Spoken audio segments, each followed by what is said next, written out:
Those of us who love horror movies know that dead doesn't always mean dead. So which villain is reminding us of that genre-specific truth in Scream 6? Spoilers ahead.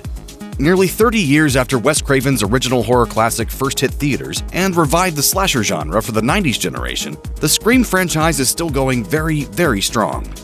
You got a problem here, guy? To that end, Scream 6 recently hit theaters and is raking in the big bucks.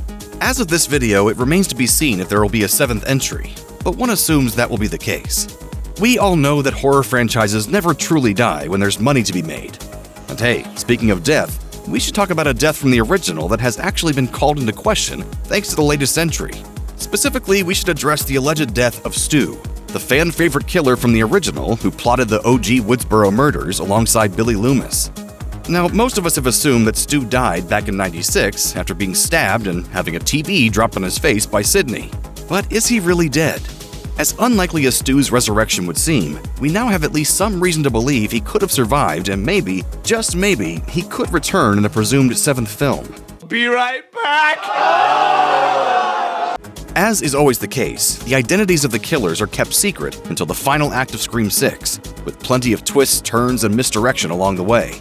Some of those clues actually seem to point ever so gently to the supposedly departed Stu. First off, we have the scene where Kirby, now an FBI agent, is going over the evidence on a yarn board with Detective Bailey. This is where the first bit of doubt regarding Stu's death comes into play. On that board, we see the identities of every ghost face from the previous films. Stu's picture has a big question mark next to it, rather than a cause of death or anything of the sort. Why? Curious to be certain. It's a little later in the film and also in a scene involving Kirby that the biggest clue comes into play.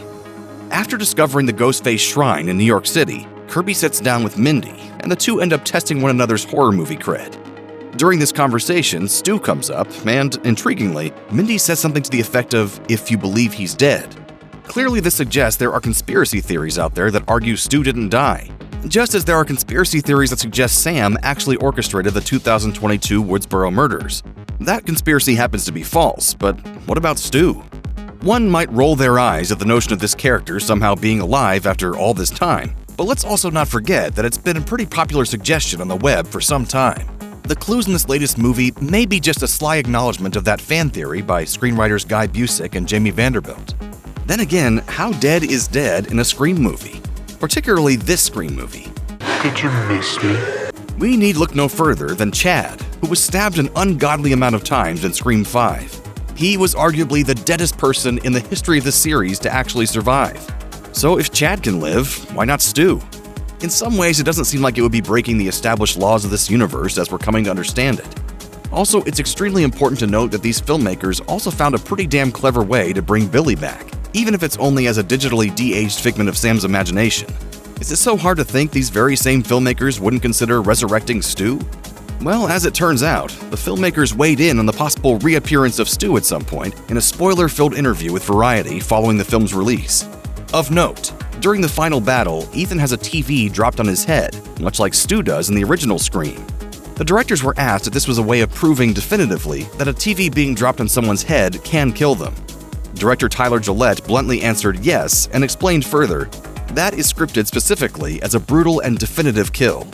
Guy Busick and Jamie Vanderbilt wrote the TV falling on Ethan's head as a brutal and definitive kill. The group was then asked if Matthew Lillard could pop up in another sequel down the line. Vanderbilt said, "There's no good answer, so I will never confirm or deny stuff like that." William Sherrick went on to add that anything's possible. That leaves us in a murky place, to be certain. Stu is most likely dead, but the evidence as laid out in the movie is there, and if the filmmakers did have something planned, they would never say so. For now, though, it's probably fair to assume this is nothing more than fun misdirection. Now you gotta die. Those are the rules.